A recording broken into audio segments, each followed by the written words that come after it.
کے نبی صلی اللہ علیہ وسلم محمد الرسول اللہ سچ فیصلہ کریں گے۔ فیصلے میں حضور نے کہا مسلمان سے کہ یہ اس یہودی کی زمین بنتی ہے، تو چھوڑ دے اس کو۔ وہ باہر نکلا، وہ کیسا مسلمان؟ ظاہری طور پر منافق تھا اندر سے۔ اس نے کہا میں محمد کا فیصلہ نہیں مانوں گا، اور اس یہودی سے کہا، یہودی پوچھنے لگا کہ تو اپنے نبی کا نہیں مانتا، کس کا مانے گا؟ کہا عمر اچھا فیصلہ کرتے ہیں، عدالت ان کی مشہور بھی تھی، فیصلے میں وہ بڑے کامل تھے۔ یہودی کہا کہ مجھے تو یقین ہے کہ جو محمد صلی اللہ علیہ وسلم نے فیصلہ کیا وہی عمر بھی کریں گے، چلو میں تو چلنے کو تیار ہوں۔ تو یہ مسلمان بنا مسلمان، یہ چاہتا تھا کہ سمپتی گین کرے، میں مسلمان ہوں، میرا سپورٹ لیا جائے۔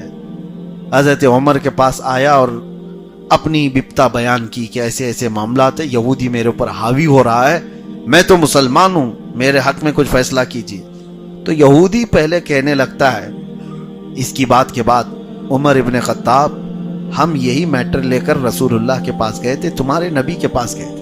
حضرت عمر پھر بیٹھ گئے اور پوچھنے لگے کہ کیا کہا پھر حضور نے؟ یہودی نے کہا انہوں نے میرے حق میں فیصلہ سنایا، مگر یہ تمہارا مسلمان بھائی ماننے کو تیار نہیں۔ کہا کیا کہا اس نے؟ کہا میں محمد کے فیصلے کو نہیں مانتا اور تمہارے پاس فیصلہ کروانے آیا ہے۔ حضرت عمر اندر گئے اور تلوار لے کر کے آ گئے۔ جو محمد کا فیصلہ نہیں مانتا، عمر اس کا فیصلہ ایسے کرتا ہے، اڑا دیا اور پہنچا دیا۔ اور یہ بات مدینے میں پھیل گئی کہ آؤ دیکھا نہ تاؤ دیکھا، ایک ہی مجلس میں فیصلہ تمام کر دیا۔ اور لوگوں کو تو یہ معلوم تھا کہ مسلمان ہے، اور مسلمان کا اس طرح سے قتل بہت بڑا مسئلہ ہے۔ تو حضرت عمر کی شکایت حضور تک پہنچ گئی، رسول پاک صلی اللہ تعالی علیہ وسلم کے پاس، کہ ایک مسلمان کی گردن ماری عمر ابن خطاب نے۔ حضور نے بلایا، حضرت عمر سے پوچھا کیا تم نے ایک مسلمان کی گردن مار دی؟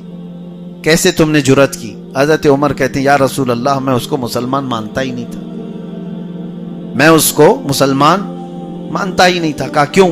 آپ کے فیصلے کو نہ مانے وہ مسلمان کیا ہے؟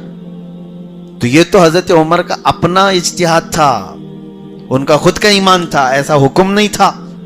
تو حضرت عمر اپنی طرف سے کہہ رہے تھے میں اس کو مسلمان نہیں مانتا۔ اسی اثنا میں حضور ابھی کچھ کہنے والے تھے کہ جبرائیل یہ آیت لے کر کے آ گئے، فَلَا وَرَبِّكَ لَا يُؤْمِنُونَ حَتَّى يُحَكِّمُوكَ فِي مَا شَجَرَ بَيْنَهُمْ۔ اللہ تعالیٰ فرماتا ہے اے محبوب آپ کے رب کی قسم، وہ شخص ایمان والا ہو ہی نہیں سکتا جو اپنے معاملات میں آپ کو حاکم نہیں بناتا۔